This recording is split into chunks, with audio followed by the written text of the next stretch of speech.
Pelo que eu observei no desenrolar das palestras do seminário, há uma preocupação em dar um caráter mais científico às ações do movimento e menos político, embora a política permeie toda a atividade dentro de um clube.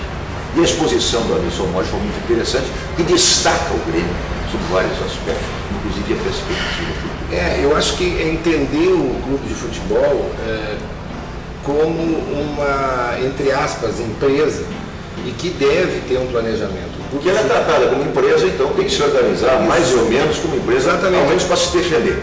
Exatamente. Não, acho que tem esses aspectos técnicos, jurídicos, tributários, fiscais, enfim, que tem toda uma coisa. Mas eu acho que o clube ele tem que entender que ele tem que medir os seus custos, né, inclusive na área do futebol.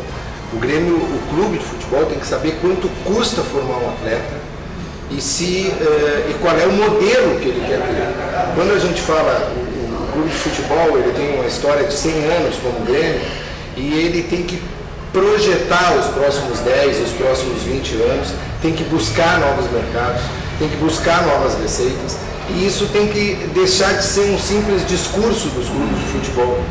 Nós temos que efetivamente ter planejamento para fazer isso. Quer dizer, é planejar a área de marketing, é avaliar se a área de marketing está atingindo o seu objetivo, o que queremos, se queremos ser apenas uma referência em nível estadual, ou se temos a pretensão de também sermos uma referência em nível internacional. Quer dizer, não é possível que nós não possamos ter um planejamento que a gente também busque não torcedores, mas simpatizantes, por exemplo, nos países do Prata.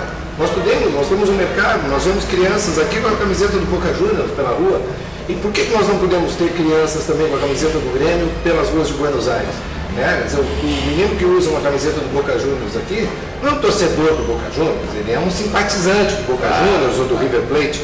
E é isso que eu acho que a gente tem que ter. É esse o objetivo desse seminário, é a gente tratar do clube como tratar de todas as áreas importantes para o clube de futebol, a questão da área de finanças, a questão da área do patrimônio, a questão da área de marketing e também, evidentemente, a área do futebol, que é uma área que nos encanta e que nos seduz a todos que somos torcedores. É a paixão.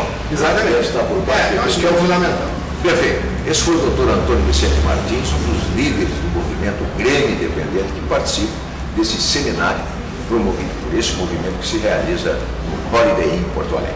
Obrigado, Vicente. Obrigado, Zé. Obrigado a todos os telespectadores. Saborosa, crocante e fica pronta em 3 minutos.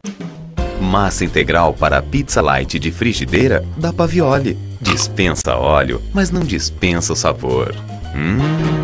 Porto Alegre, cidade sorriso, uma das capitais com melhor qualidade de vida do Brasil.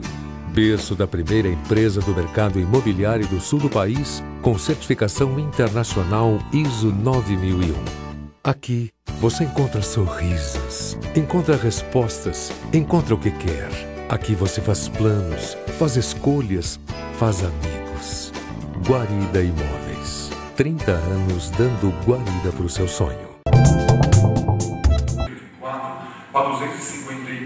250,9 milhões. E essa evolução em 4 anos de receita foi de 49%, principalmente por esse amplo salto de 2006 para 2007 por conta de um novo contrato televisivo. E os gastos salariais, 37%. O doutor Antônio Carlos Maineri é uma referência quando se fala em advocacia trabalhista. E uma das preocupações que nós temos, Maineri, nessa nova concepção, nessa nova regência legislativa, é justamente com o contrato de trabalho do atleta. Nós sabemos que agora tudo se resume no contrato de trabalho. O passe terminou, o contrato de trabalho termina, consequentemente desaparece o compromisso do atleta. Mas sempre se reclamou uma legislação trabalhista específica para o atleta de futebol. Como é que você vê essa questão?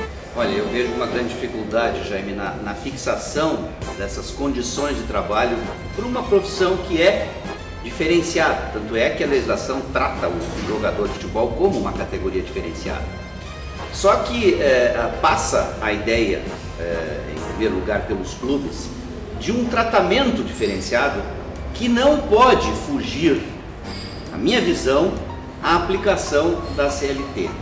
Então, os grandes problemas trabalhistas dos clubes, efetivamente, não está no conteúdo do contrato, sim está na realidade que ocorre, no tratamento, no dia a dia do clube. Por exemplo, a questão do direito de imagem, né? Que tu pode clausular dizendo que o atleta se obriga a emprestar a sua imagem para que o clube explore economicamente isso e o clube estaria o remunerando por esse fato.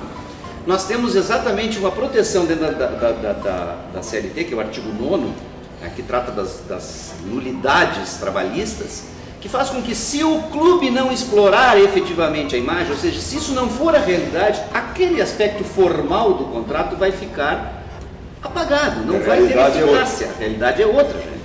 Então, exatamente isso, nós temos que adaptar essa situação dos fatos em relação à norma contratual.